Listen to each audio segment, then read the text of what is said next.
దేవుడా, నా జీవితంలో ఎలాంటి కష్టాలు లేకుండా చూడు తండ్రి అని మీరు ఎప్పుడైనా కోరుకున్నారా?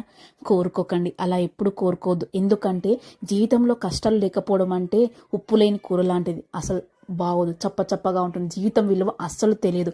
కష్టాలు ఉన్నప్పుడే మనకు జీవితం విలువ తెలుస్తుంది. అవును, కష్టాల్లోనే మనకు ఎవరు ఆప్తులు, మన మిత్రులు ఎవరు, మన బంధువులు ఎవరు, మన శత్రువులు ఎవరు, మనతోనే ఉంటూ వెన్నుపోటు పొడిచే వాళ్ళు ఎవరు అనేది మనకు క్లియర్గా అర్థమవుతుంది. అంతేకాకుండా కష్టాల్లో ఉన్నప్పుడే సుఖం విలువ మనకు తెలుస్తుంది. కష్టాల్లో ఉన్నప్పుడే, సుఖంలో ఉన్నప్పుడు మనం పైసలు ఎలా ఖర్చు పెట్టాలి, సమయాన్ని ఎలా మనము వాడుకోవాలనేది మనకు చాలా అర్థమవుతుంది. అందుకే కష్టాలు ఇవ్వకు దేవుడా అని కోరుకునే బదులు, దేవుడా కష్టాలు వచ్చాయి, ఈ కష్టాల్లో నన్ను అందరిలా కాకుండా నువ్వు వదలకుండా నాకు ధైర్యాన్ని ఇవ్వు, నేను దారి తప్పిపోతే నాకు ఒక దారి చూపు తండ్రి, నాకు ధైర్యాన్ని ఇవ్వు తండ్రి అని మాత్రమే మనం కోరుకోవాలి. దేవుడు మనకు కష్టకాలం ఇస్తున్నాడు అంటేనే అర్థం చేసుకోవాలి, ముందు ముందు మనకేవో మంచి జరగబోతుంది. ఆ కష్టంలో కూడా మనం మంచి వెతికిదే, అంతకన్నా మంచి ఏది జరగదు.